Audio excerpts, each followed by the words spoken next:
From Chicago studios, this is the Muslim News on Muslim Network TV. Assalamu alaikum, I'm Samana Siddiqui. First, the headlines. Trump called the first seditious president in our history. Senior Muslim police officers back gun reform. Under pressure from Arab countries, BJP suspends official. Death toll from devastating Bangladesh fire rises to 49. Israeli settlers storm Al-Aqsa complex to mark Jewish holiday. World Environment Day celebrated globally. Our top story tonight. Legendary reporters Bob Woodward and Carl Bernstein say what former President Richard Nixon did pales in comparison to Donald Trump's attack on democracy. The veteran reporters who broke the 1970s Watergate scandal that led to Nixon's resignation wrote an analysis on Trump for the Washington Post using their years of experience. They said, without doubt, the twice impeached former president is guilty of sedition for conspiring with others to overturn the results of the 2020 presidential election. They wrote Trump's post-election actions made him the first seditious president in our history. A House Select Committee investigating the January 6th insurrection will begin congressional hearings on the matter on Thursday. In related news, Wyoming Republican Representative Liz Cheney called the January 6th Capitol attack a conspiracy and said its fallout is an ongoing threat. Cheney told CBS Sunday Morning yesterday that the attack was extremely well organized and chilling.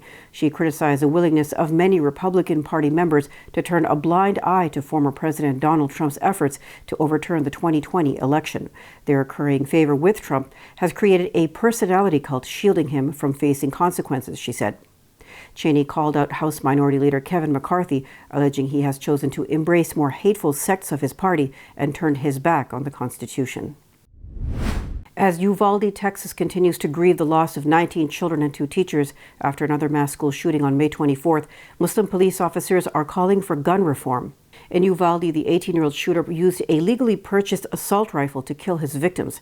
Lieutenant Kamil Waresh, president of the Muslim American Law Enforcement Association in New Jersey, urged the thorough background investigation and psychological fitness examinations to purchase firearms. Waresh said people should be allowed to purchase and possess a firearm only after proper vetting, especially for assault rifles. Balia co-founder Sergeant Omar Ali agrees that Texas should add a better vetting process for purchasing firearms, especially semi-automatic assault rifles. Neither is against the Second Amendment or people owning firearms legally, but untrained, ordinary citizens have no need for military-like weapons, Ali said. Minnesota Muslim leaders are urging authorities to investigate a possible hate crime after 33-year-old St. Cloud resident Musa Sabriye was found dead on Monday.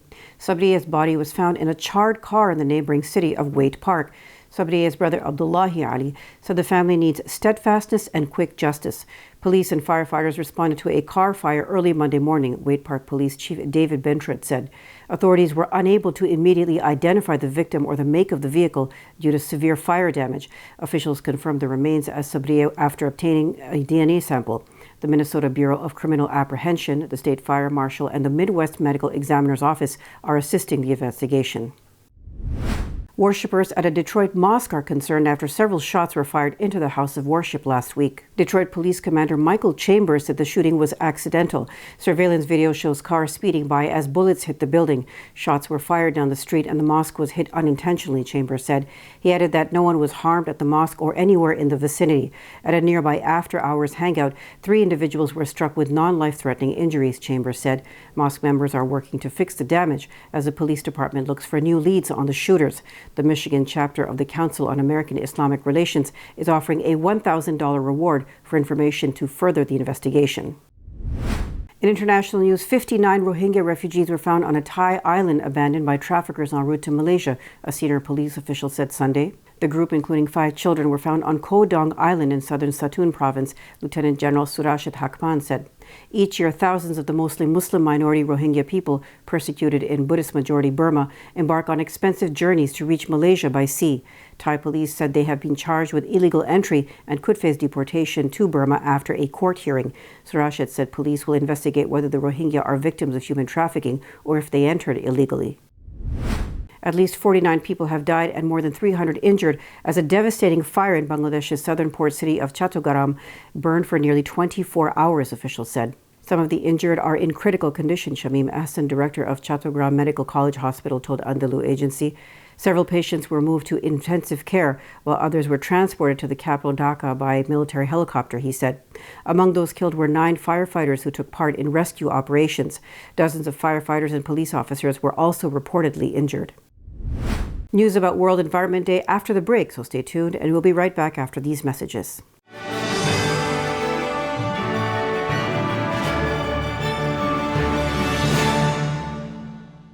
If I could be you, and you could be me for just 1 hour. If we could find a way to get inside each other's minds. Walk a mile in my shoes. Walk a mile in my shoes. Well, before you abuse, criticize, and accuse. Walk a mile in my shoes. There are 16 million children struggling with hunger in America.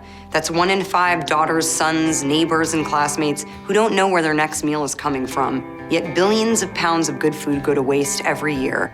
It's time we do something about it. Feeding America is a nationwide network of food banks that helps provide meals to millions of kids and families in need. Visit feedingamerica.org to help them feed even more. Together, we can solve hunger. Together, we're feeding America. Mr. Speaker, if I decide to wear a turban, or you decide to wear a cross, or he decides to wear a kippah or a skull cap, or she decides to wear a hijab or a burqa, does that mean that it is open season for right honourable members of this House to make derogatory and divisive remarks about our appearance? For those of us who from a young age have had to endure and face up to being called names such as Towelhead or Taliban, or coming from Bongo land, we can appreciate full well the hurt and pain felt by already vulnerable Muslim women when they are described as looking like bank robbers and letterboxes.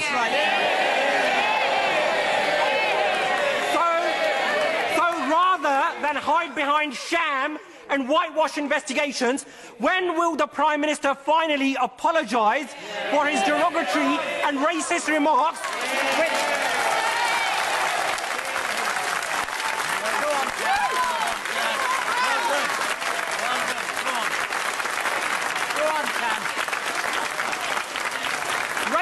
Racist remarks, Mr. Speaker, which have led to a spike in hate crime. And given the increasing prevalence of such incidents within his party, when will the Prime Minister finally order an inquiry into Islamophobia within the Conservative Party, something which he and his Chancellor promised on national television?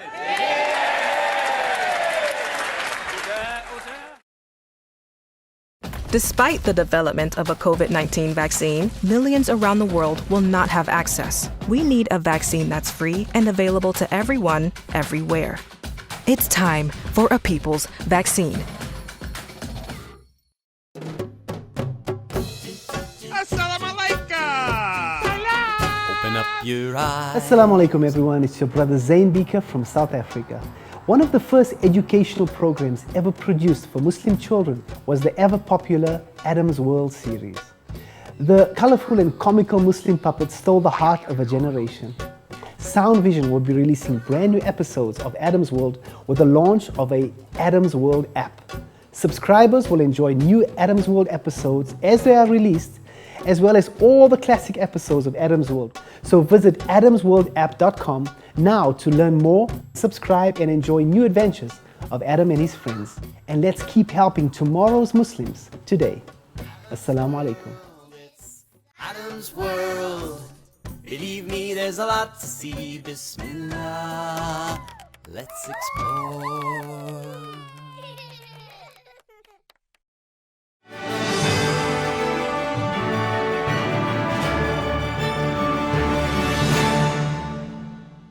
Welcome back.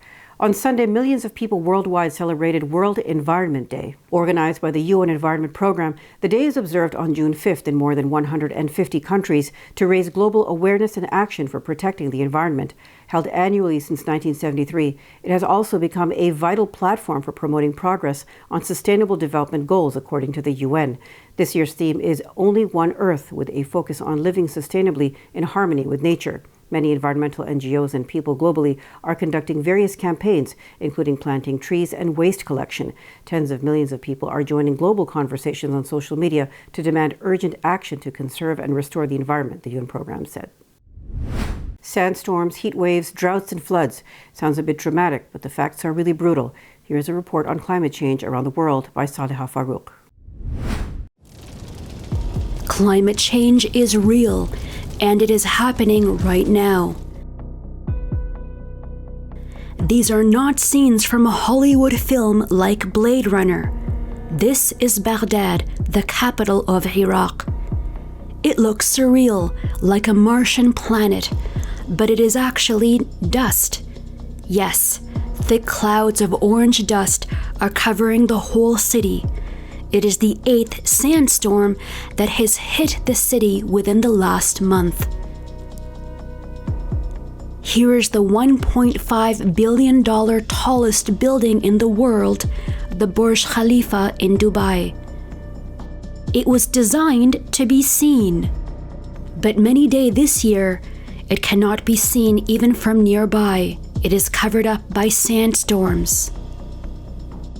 Here is Doha, Qatar, which is soon to host 32 nations for the FIFA Men's World Cup. This is Africa, the largest continent of our planet. It is facing the worst droughts in history. Food and water is difficult to find. Human beings are suffering, while animal corpses rot. There is already 1 million climate migrants. 20 million people are at the risk of starvation. 10 million children need urgent life-saving support. But Africa is not the only place facing extreme heat. Pakistan and India are facing unprecedented heat waves. This brick kiln worker in Jacobabad, Pakistan says, "We feel like throwing up." Here in Pali, India, residents are waiting for the water train. Here is Shivaram, Bandai village resident. 10 years ago, this pond used to be flush with water, but now there is no water. We are facing lots of problems due to water scarcity. There is no vegetation, everything has dried up. The water is running out in Indo-Pak cities, where the neighboring Bangladesh is drowning in floods. 2 million people are left stranded. Bangladesh is not the only one drowning. Osaka in Japan and Miami in the USA face drowning as well. This is Saleha Farouk from Toronto studios for Muslim Network TV.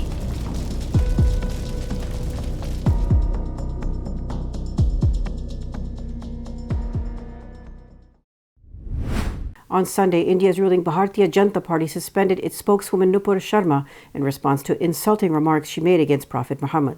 General Secretary Arun Singh issued a statement saying the BJP strongly denounces insult of any religious personalities of any religion. Nupur made the remarks in a televised debate, triggering a wave of condemnation at home and from across the Islamic world. Kuwait, Qatar, Saudi Arabia, and Iran summoned their Indian ambassadors and delivered official notes of protest over the comments. Qatar's government went further, rejecting Sharma's suspension and calling for her dismissal and a public apology from India. The Grand Mufti of Oman called the remarks insolent and obscene rudeness by the official spokesperson of BJP and characterized it as a war against every Muslim. He called for a boycott of all Indian products and confiscation of all Indian investments in Oman. Some unofficial boycotts have started in Gulf Arab countries, along with worldwide hashtag campaigns on Twitter calling for them. The UAE, Saudi Arabia, Kuwait, Qatar, and Oman are among the top 10 countries that benefit India through billions of dollars in remittances from non-resident Indians. According to India's Ministry of External Affairs, over 13 million Indians live outside of the country, with the largest numbers living in the UAE and Saudi Arabia. On Wednesday, Israeli forces shot and killed 31-year-old Palestinian journalist Ghufran Harun Warasne in the occupied West Bank. Warasne was commuting to her new job at a radio station in the city of Hebron. The Israeli army said Warasne was holding a knife, but eyewitnesses dispute the army's account of what happened. The Palestinian Foreign Ministry accused Israel of carrying out an execution. Warasne's death comes 3 weeks after the Israeli military shot and killed Palestinian-American journalist Shireen Abu Akleh. Israeli forces killed 2 more Palestinians in the West Bank in the past 24 hours and demolished the home of a Palestinian man Israel accused of terrorism.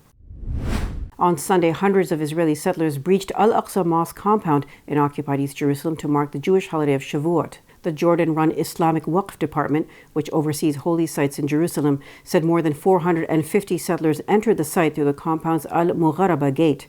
They were under Israeli police protection. According to the Waqf, large numbers of Israeli police were deployed at the site and closed the Al-Qibli Mosque within the Al-Aqsa compound. Settler groups have called on supporters to storm Al-Aqsa complex to mark the Jewish holiday known as the Feast of Weeks. Al-Aqsa is the world's 3rd holiest site for Muslims. Jews claim the area as Temple Mount, the site of 2 Jewish temples in ancient times. Coming up next after the break is our in-depth analysis segment, so stay tuned and we'll be right back after these messages.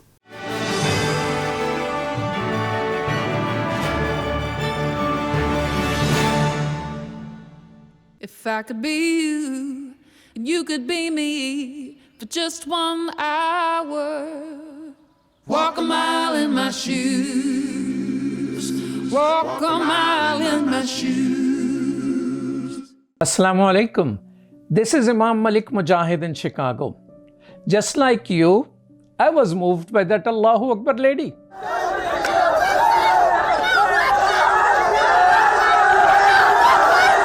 She stood her ground, fearful of none, for her hijab and for her education. Sisters and brothers, Indian Muslims are facing a genocide. India does not care for Muslim protesting, but it does care for the world opinion. Therefore, we must push the United Nations. The UN has a responsibility to protect. They must prevent genocide. Please sign this UN petition now. Get others to sign. It will help. Trust me, it will help. We need 1 million signatures, brothers and sisters. Please sign now.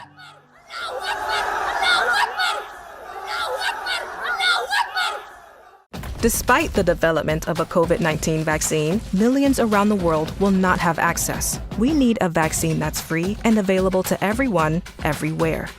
It's time for a people's vaccine.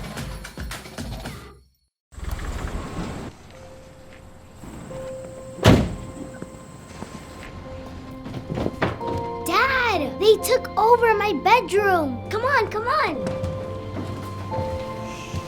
Okay, Dad. 1, 2, 3.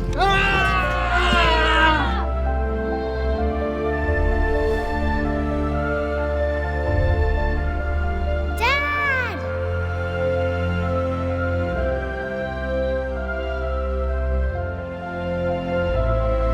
You saved me. Dad? Are you okay? I'm fine, dear.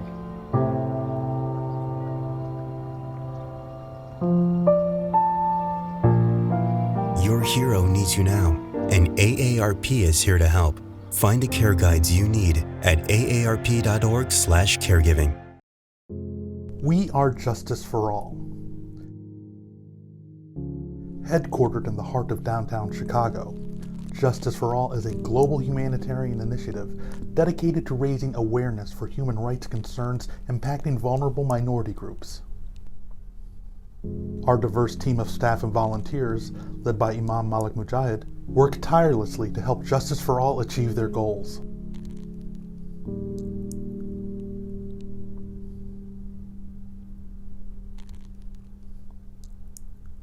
We promote policies that protect religious freedom, address the root causes of mass displacement, and recognize the plight of refugees and forced migrants.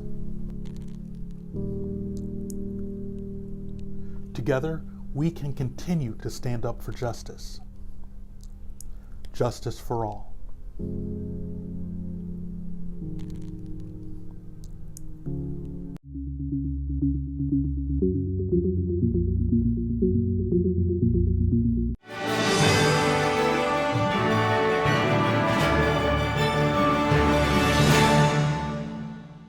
Welcome back. World Environment Day was celebrated globally. To discuss this in detail, let's go to Edward Ahmed Mitchell. Over to you, Edward. Thank you, Samana. And now we move to a discussion of something that impacts every single human being on this planet, the environment, and efforts to save the environment from the threat of climate change. The United Nations just had a very important meeting about this very subject, and a prominent Muslim academic had the opportunity to participate in that conference, and we're happy to have him back on the program today. Our guest is Dr. Fadhel Kaboub, who is the Associate Professor of Economics at Denison and President of the Global Institute for Sustainable Prosperity. Assalamu alaikum, Doctor. How are you? Wa alaikum salam. Thanks for having me back on the show. No, it's good to have you back, Hamza. Thank you for joining us. So first, tell us about this conference you just attended and why this is important to people around the world, including the Muslim community. Well, I just came back from Stockholm, Sweden, participated at the UN Stockholm Plus 50 summit. And 50 is a reference to 50 years after the original Stockholm conference in 1972, which was the United Nations Conference on the Human Environment, where world leaders met for the first time to acknowledge the importance of the human activity on the environment, on the ecosystem, and the importance of protecting the environment. So out of that 1972 conference was born the United Nations Environmental Program. And out of that UNEP organization, the United Nations Environmental Program, was born the IPCC, which is one of the most important international organizations. The IPCC, again, stands for the United Nations Intergovernmental Panel on Climate Change. And it's a network of hundreds of scientists and experts who review the scientific literature on the impact of human activity on the environment. And every 6 years produce a report. And that report is fine-tuned and ratified by all member nations of the UN. And the last IPCC report that came out a few months ago was unequivocal in terms of its language about the impact of human activity since the Industrial Revolution on the environment and the importance of taking immediate action and rapid action to decarbonize the global economy. So Stockholm Plus 50 was, in a way, a celebration of 50 years of efforts, but also, to be honest, an acknowledgement that we had 50 years of a lot of talking, a lot of researching, a lot of negotiations, but very little in terms of action, bold, transformative action. And the clock is ticking, and I can talk more about what needs to be done and what's been really the part of the heated conversations and the lead up to Stockholm Plus 50 and on the sidelines of Stockholm Plus 50, but unfortunately not in the final document of the UN meeting. So tell us about that. Tell us more about what came out of that meeting. In particular, what are the demands? What are the asks of industrial nations around the world? What are the asks of them? What do they need to do to try to rein in climate change, global warming, the threat to the environment and to the people of this planet? So a couple of years ago, the United Nations Environmental Program produced a very important report, and it's called The Production Gap. And it's essentially a study that looks at what major countries are planning to extract and burn in terms of fossil fuels, coal, gas, and oil, versus how much is actually we're allowed to burn by 2040. And the gap is massive. We're actually on track to produce 140% more fossil fuels than we're allowed to if we believe in the science, if we actually acknowledge that 1.5 degree warming by the end of the century is the limit that we should not exceed. So that means if we're serious about taking climate change action immediately, then we have to, number one, immediately stop the investment in oil and gas and coal infrastructure today, not in 5 years, not in 10 years. And number two, have a very well coordinated and rapid plan to phase out fossil fuels by 2040, which is the date that the UNEP study looked at. So that report actually fueled lots of civil society organizing around the world. And I'm proud to be at least a small contributor in some of these efforts with my colleagues from the Fossil Fuels Non-Proliferation Treaty Initiative, which is a civil society initiative to invite nations from around the world to sit down and negotiate a treaty to phase out fossil fuels, starting with the immediate putting an end to adding additional fossil fuel infrastructure capacity and phasing out fossil fuels. And I'm even more proud to report that hundreds of academics from around the world have signed the treaty initiative. More than 100 Nobel laureates have signed it. And more than 1,000 faith leaders and organizations from around the world have signed it, including ISNA, including the Islamic Society of North America, has endorsed the Fossil Fuel Non-Proliferation Treaty Initiative. And we're building this huge momentum, including at Stockholm Plus 50, to push back against the idea that fossil fuels are part of the economy and we can't get rid of them immediately. So there's a whole coherent framework that we put together as civil society leaders, as academics, as scientists, to show that we can actually phase out fossil fuels immediately without sacrificing workers' rights, without sacrificing quality of life. As a matter of fact, we improve quality of life as we transition. And that's really the language that we are trying to push in these conversations at the UN summit in Stockholm.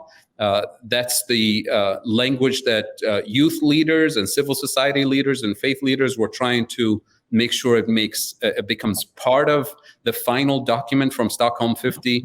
But the draft document. Let me jump in and get you to ask a question. Tell us how. Tell us more about the details of that report. How would this be done?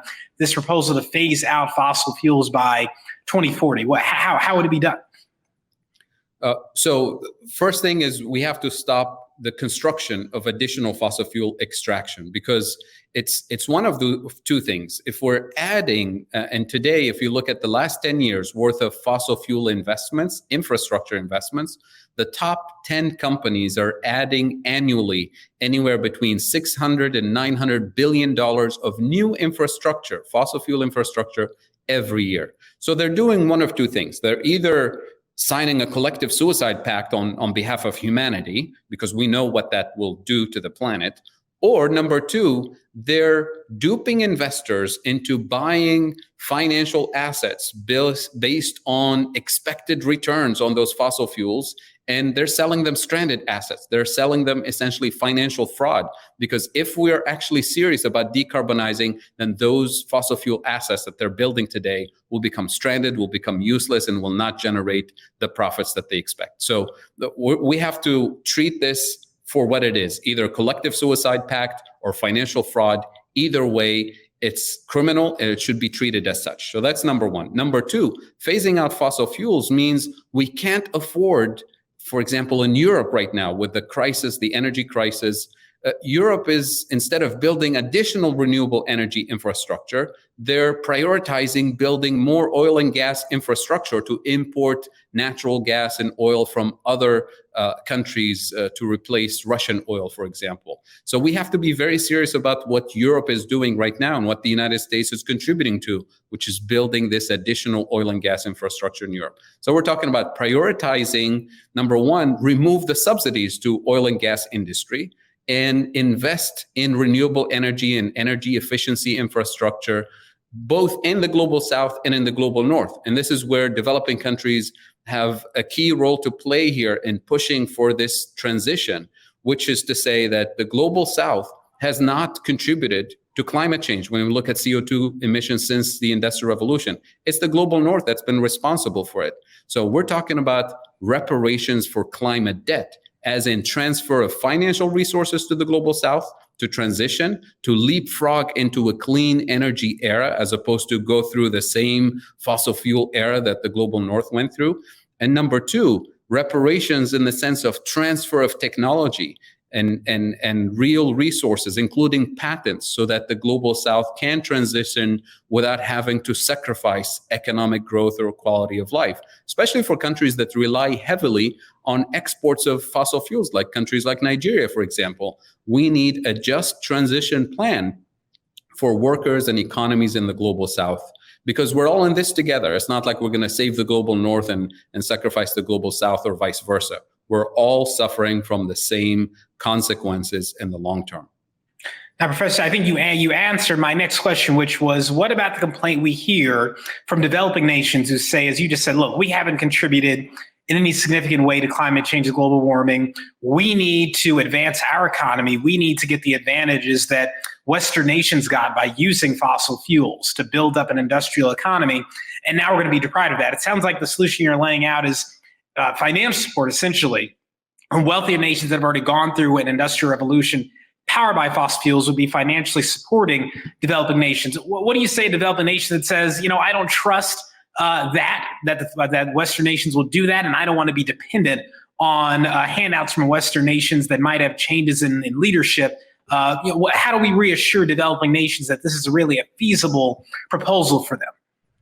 Well, first of all, we have to recognize that we're not talking about charity or handouts. We're talking about debt reparations, right? So if I tell you this, if I tell you I recognize climate change is a problem and your economy has struggled, and I promise I'll give you $100 billion a year. And I've said this 10 years ago. And then 10 years later, I come back and I say, well, the economy has been in trouble and things have happened and COVID and all that. I only have 8.5 billion, right? Not 100 billion, which is really what happened. But then what I didn't tell you is that I've been taking from you $2 trillion a year without telling you, which is what's really been happening. So the global north is literally sucking resources, net financial resources, at the tune of $2 trillion a year from the global south. And instead promising, loans and grants in the amount of 100 billion and only delivering 8.5. So we're not even serious about this. What we're talking about is changing the global financial architecture, which currently sucks $2 trillion a year from the global south. This is net transfers, including trade and aid and interest payments and you name it. So in order to put a dent in climate change, we have to reverse the flow of financial resources to move those $2 trillion from the global north to the global south.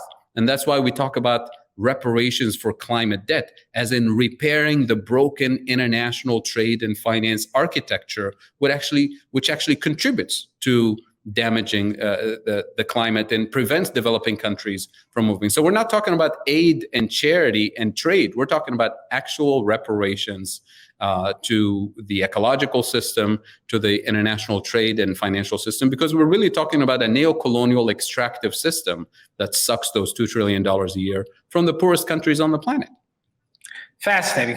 Dr. Kaboub, I want to thank you so much for sharing this information about that conference and what came out of it and what some of those concrete demands are that people around the world are making, scientists, academics, and others, to try to tackle this global problem once and for all. And we look forward to having you back to hear more about, hopefully, God willing, some progress in those efforts. Thank you again for joining us today. Thank you so much. My pleasure. Thank you. And we'll toss it back to you, Samana. Thank you, Edward. That's all from our Chicago studios tonight. Thank you for tuning in. You can find previous episodes and more on our YouTube or Facebook. For more content, keep watching Muslim Network TV or visit muslimnetwork.tv. Salam and good night.